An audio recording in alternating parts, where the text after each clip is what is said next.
साथियों, जैसा कि आप लोगों का क्लास 12th से जो है ना इकोनॉमिक्स यानी कि अर्थशास्त्र का पेपर 29 अगस्त के दिन होने जा रहा है। तो यह वीडियो आपके लिए काफ़ी इंपॉर्टेंट होने वाला है, क्योंकि प्यारे बच्चों फर्स्ट टर्म का एग्जाम आपका 2024 में चल रहा है। तो यह वीडियो आपके लिए काफ़ी इंपॉर्टेंट होगा। देख सकते हो आपका विषय कोड 326 रहेगा। टाइम 1 घंटा 30 मिनट का मिलेगा। 50 नंबर का एग्जाम होगा। तो चलिए बिना देरी करते हम लोग आगे बढ़ेंगे और आपको ऑब्जेक्टिव सब्जेक्टिव दोनों का उत्तर बताएंगे और बिल्कुल आपके एग्जाम में 100% ही आएगा। तो चलिए स्टार्ट करते हैं। देखिए 1 से लेकर के इसमें जो है ना 30 तक ऑब्जेक्टिव प्रश्न दिया जाता है, जिसमें से आपको करीब 25 प्रश्नों का ही जवाब देना होगा। तो यहाँ पर देखिएगा, सबसे पहला नंबर जो क्वेश्चन आप लोगों से पूछा गया, ये बोला गया कि उत्पादक के निम्न में से कौन सा साधन है। तो आपको याद रखना है, पहला का ऑप्शन नंबर डी हो जाएगा, इनमें से सभी। इनमें से सभी होगा, पहला का डी नंबर आपको नोट करना है। 2 नंबर क्वेश्चन बोला जा रहा है आप लोगों से कि बताइए जो ना व्यष्टि अर्थशास्त्र के अंतर्गत में किसका जो ना अध्ययन किया जाता है। तो 2 नंबर का याद रखना है, ऑप्शन डी हो जाएगा। ये हो जाएगा इनमें से सभी का, ऑप्शन डी आप लोगों को याद रखना है। 3 नंबर क्वेश्चन है कि जो ना मैक्रोज जिसका अर्थ होता है कि विशाल, निम्न में से कौन सा शब्द है।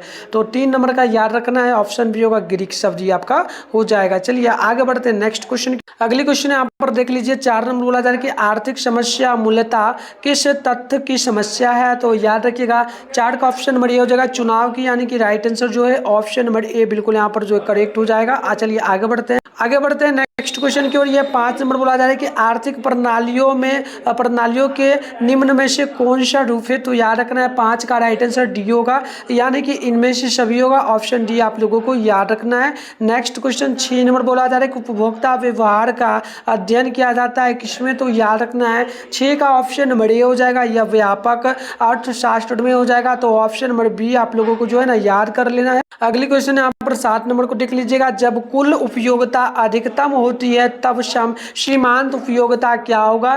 तो 7 नंबर का ऑप्शन नंबर ए नंबर याद रखना है, धनात्मक हो जाएगा, यानी ऑप्शन नंबर ए जो है बिल्कुल यहाँ पर करेक्ट होगा। क्वेश्चन नंबर 8 है कि अर्थशास्त्र का अध्ययन जो है ना व्यष्टि अर्थशास्त्र एवं समष्टि अर्थशास्त्र के शास्त्र में किस वर्ष विभाजित हुआ। तो याद रखना है राइट आंसर 8 का ऑप्शन नंबर ए हो जाएगा, 1930 ईस्वी में हुआ था। अगली क्वेश्चन जो है 9 नंबर बोला जा रहा है कि मांग वक्र की ढाल समानता होती है। तो याद रखना है 9 का ऑप्शन बी हो जाएगा, बाएं से नीचे की ओर, ऑप्शन नंबर बी जो है आप लोगों को याद कर लेना है। क्वेश्चन नंबर 10 है राष्ट्रीय आय की गणना निम्न में से किसे सम्मिलित किया जाता है। तो आप 10 का याद रखेंगे और ये देखिए आपका हो जाएगा शायद मध्यवर्ती वस्तुएं, ऑप्शन बी होगा। कन्फर्म मुझे नहीं पता है, बट ऑप्शन होना चाहिए, आपको ध्यान रखना। चलिए 11 नंबर क्वेश्चन की ओर बढ़ते हैं। बोला जा रहा है कि मांग की लोच कितने प्रकार की होती है। तो 11 का ऑप्शन नंबर आपको बी नंबर नोट करना है, ये 3 प्रकार की होती है। क्वेश्चन नंबर देख लीजिए 12 नंबर है कि सीमांत उपभोग प्रवृत्ति निम्न में से कौन है। तो याद रखना है 12 का ऑप्शन नंबर हो जाएगा ए नंबर, MPC बराबर में Y बटे में C होगा। क्वेश्चन नंबर आप लोग 13 को देख लीजिए, बोला जा रहा है कि बताइए वस्तु की कीमत तथा पूर्ति की मात्रा में धनात्मक संबंध क्या होता है। तो 13 का याद रखना है, ऑप्शन बी होगा, यह जगह पूर्ति का नियम, ऑप्शन नंबर आपको जो है बी नंबर नोट करना है। 14 नंबर क्वेश्चन आप लोगों से यहाँ पर बोला जा रहा है कि समसीमाना उपयोगिता नियम के मूल प्रतिपादक कौन थे। तो 14 का नोट करना है, ऑप्शन बी हो जाएगा, ये आपका गोशीन हो जाएगा।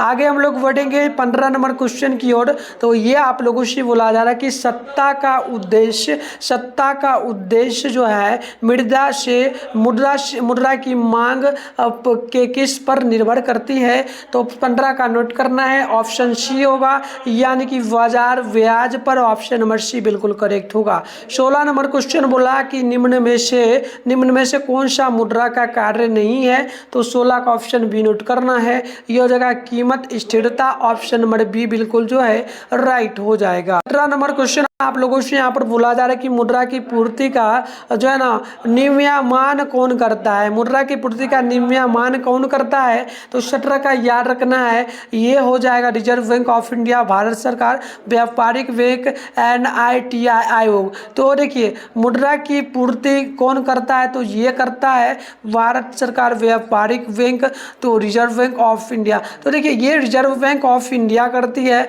ऑप्शन नंबर आपको बी नंबर नोट कर लेना है। कन्फर्म कन्फर्म मुझे नहीं पता है, बट हो जाना चाहिए।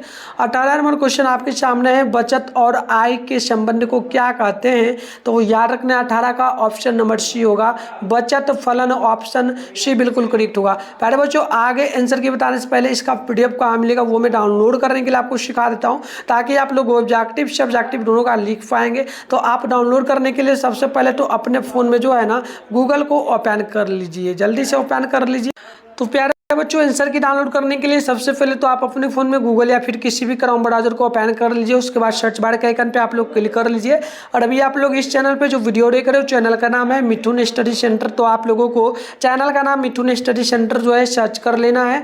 इसके बाद आपको जो है ऊपर करना है, फर्स्ट में दिखेगा मिथुन स्टडी सेंटर का ऑफिशियल वेबसाइट मिलेगा, इसी पर आप लोगों को क्लिक करना है। क्लिक करने के बाद इस प्रकार से आपके सामने इंटरफेस ओपन होगा।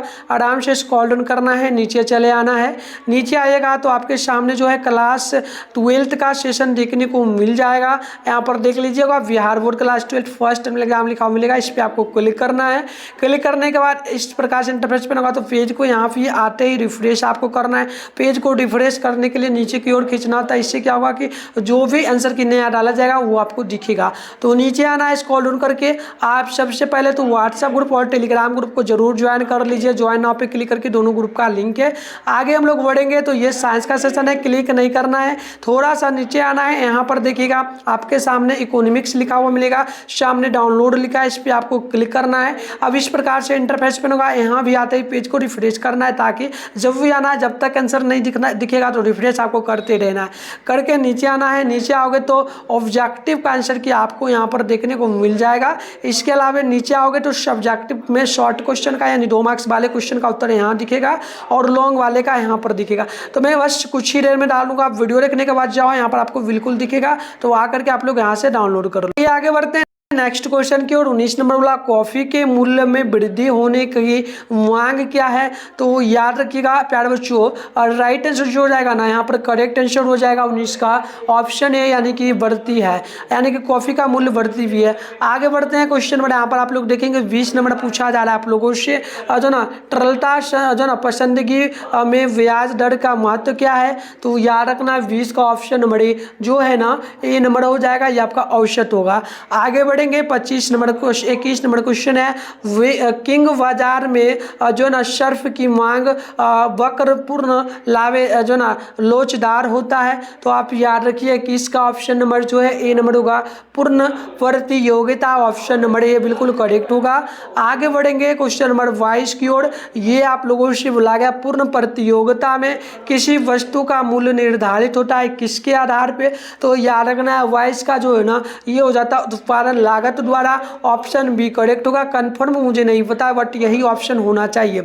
23 नंबर क्वेश्चन है कि भारत में 1 रुपया का नोट कौन जारी करता है? तो याद रखना है ये जो जारी करता है ना भारतीय reserve bank of India, option number जो है 23 का ए नंबर करेक्ट होगा। आगे नेक्स्ट क्वेश्चन है 24 नंबर, ये बोला गया कीमत सिद्धांत का अध्ययन किया जाता है किसमें? तो याद रखना है 24 का ऑप्शन डी होगा, ये आपका व्यष्टि अर्थशास्त्र में ऑप्शन होगा डी नंबर। अगली क्वेश्चन नंबर 25 बोला जा रहा है कि निम्नलिखित में से कौन सा राष्ट्रीय आय में शामिल नहीं है? तो 25 का नोट करना है, ऑप्शन डी आपका विदेश में जो विदेश से उपहार, ऑप्शन नंबर डी बिल्कुल करेक्ट होगा। क्वेश्चन नंबर 26 है, वाणिज्यिक बैंक द्वारा ऋण पूजन को कौन निर्धारित करता है? तो 26 का ऑप्शन बी नोट करना है, यह हो जाएगा प्रारंभिक जमा, ऑप्शन बी बिल्कुल करेक्ट होगा। और आगे मुझे इन सभी क्वेश्चन का उत्तर नहीं पता है, मैं आपको डायरेक्ट अब 30 नंबर का उत्तर बता देता हूँ। 30 नंबर की उपभोक्ता का संतुलन उस बिंदु पर होता है, वो कौन सा बिंदु है? तो ये हो जाएगा सीमांत उपयोगिता बराबर मूल्य, तो ऑप्शन नंबर ए होगा। तो ये मैंने आपको ऑब्जेक्टिव का उत्तर बता दिया। अब जाकर के जो है आप लोग वहाँ से डाउनलोड करिए PDF के रूप में, जैसे मैं गूगल से बताऊँ मिथुन स्टडी सेंटर सर्च करके जाकर के सारे क्वेश्चन का सब्जेक्ट डाउनलोड करिए। और इसके बाद होगा तो मैं सब्जेक्टिव क्वेश्चन का वीडियो भी ला दूंगा, तो आप लोग सब्सक्राइब कर लेना। तब तक के लिए